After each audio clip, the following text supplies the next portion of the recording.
Incharge మినిస్టర్లను పెట్టి ప్రతిపక్ష ఎమ్మెల్యేలను నియంత్రించే పరిస్థితి కోసం ఏర్పాటు చేసిందా అనేది మీరు తెలియజేయాల్సింది ఉంది అధ్యక్ష.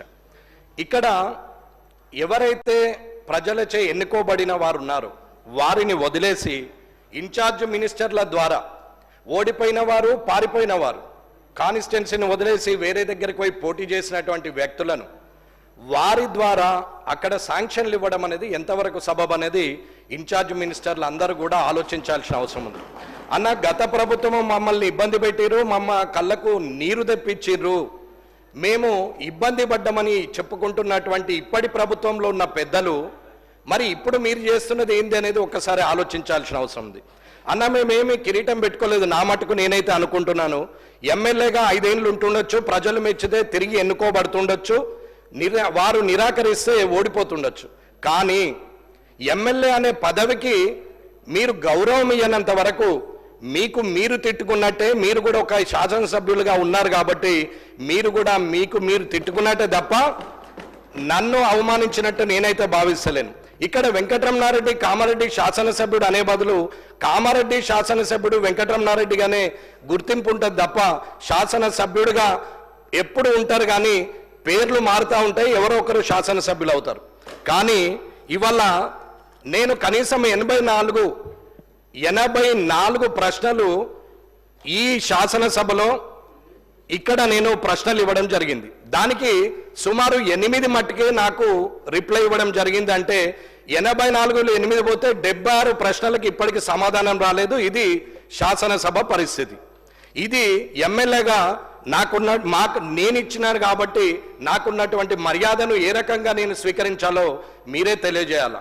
ఇకపోతే రైట్ ఇన్ఫర్మేషన్ యాక్ట్ ప్రకారంగా మీరు ఇస్తలేరని చెప్పి నేను రైట్ ఇన్ఫర్మేషన్ యాక్ట్లో సుమారు 86 ప్రశ్నలు ఇస్తే ఒక్కొక్క ప్రశ్నకు ఒక్కొక్క విధంగా ఇచ్చారు. ఎగ్జాంపుల్ హెల్త్ డిపార్ట్మెంట్ను తీసుకుందాం. రైట్ ఇన్ఫర్మేషన్ యాక్ట్లో ఇస్తే ఇక్కడ మంత్రి గారు ఉంటే, శాసనసభ వ్యవహారాల మంత్రి గారు అయితే చూస్తున్నారు కాబట్టి చెప్తున్నాను, ఇక్కడున్న అందరు మంత్రులు కూడా గమనించాల్సిన అవసరం ఉంది, తోటి శాసనసభ్యులు కూడా గమనించాల్సిన అవసరం ఉంది. ఈ పరిస్థితి రేపు మీకు రావచ్చు, నాకు రావచ్చు, పక్కనున్న వారికి రావచ్చు, ఎవరికైనా రావచ్చు.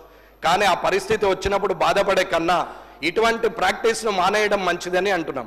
ఆర్టీఐ కింద ఇచ్చినటువంటి హెల్త్ డిపార్ట్మెంట్కి ఇస్తే హెల్త్ డిపార్ట్మెంట్ వాళ్ళు పిఐఓ ఎవరైతే పబ్లిక్ ఇన్ఫర్మేషన్ ఆఫీసర్ ఉంటాడో, ఓహో ఇటువంటి చాలా చూసినాం, ఇది అయ్యేదా పోయేదా అని మాట్లాడినటువంటి హెల్త్ డిపార్ట్మెంటు, ఎడ్యుకేషన్ డిపార్ట్మెంట్ ఉన్న ముఖ్యమైన డిపార్ట్మెంట్లు ఇవాళ మాట్లాడుతున్నటువంటి మాటలు, ఇది స్వయంగా నా లెటర్ అక్కడ ఇస్తుంటే మాట్లాడినటువంటి మాటలు నేను పేర్లు, ఉద్యోగస్తుడు, డిసిగ్నేషన్తో సహా చెప్పగలుగుతానని చెప్తున్నాం.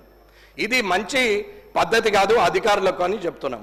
ఎడ్యుకేషన్ డిపార్ట్మెంట్ని అడిగితే 86 క్వశ్చన్స్ ఇచ్చినటువంటి అన్ని డిపార్ట్మెంట్లు ఏదో ఒక రకమైన సమాధానము 6 జే ప్రకారంగా ఇస్తే, 6(1) ప్రకారంగా ఇస్తే 2 జే ప్రకారంగా లేదని చెప్పి ఇప్పటి వరకు ఎడ్యుకేషన్ డిపార్ట్మెంటు ఇప్పటివరకు ఇవ్వలేదు. ఇది ఎమ్మెల్యేకు ప్రభుత్వం ద్వారా వస్తున్నటువంటి అధికారులు ఇస్తున్నటువంటి మర్యాద అని చెప్తున్నాం. ఇన్ఛార్జ్ మినిస్టర్లు ఇవల్ల అక్కడ ఓడిపోయిన వారి ద్వారా అక్కడ పార్టీ పరంగా మీరు ప్రొసీడింగ్లు ఇస్తా ఉంటే, మీ వాళ్ళు పోయి అక్కడ కొబ్బరికాయలు కొడతా ఉంటే, ఇక్కడ ఉన్నటువంటి గెలిచిన ఎమ్మెల్యేలు ఏం చేయాలనేది ప్రజలు గమనిస్తారు. కాబట్టి ఈ శాసనసభ ద్వారా చెప్తున్నాం. అన్న, మేమేమి పోలీస్ ప్రోటోకాల్ కావాలని అడగట్లేదు, మేము పోగానే అధికారులు మాకు ఎదురు రావాలని అడగట్లేదు. భయం అన్న, ఇది నిజం. 0 అవర్లో మాట్లాడకపోతే నేను మాట్లాడేది ఒక్కటే అన్న అధ్యక్ష, ఒకటే మాట నేను మాట్లాడేది నిజం. నేను మాట్లాడాలనుకుంటే ఈ 4వ ఈ శాసనసభలో ఇప్పటి వరకు ఇది 4వసారి నడుస్తున్నటువంటి ఈ సమయంలో నేను ఏ రోజు మితిమీరి మాట్లాడలేదు, ముందుకొచ్చి మాట్లాడలేదు, అరిచి గోలబెట్టి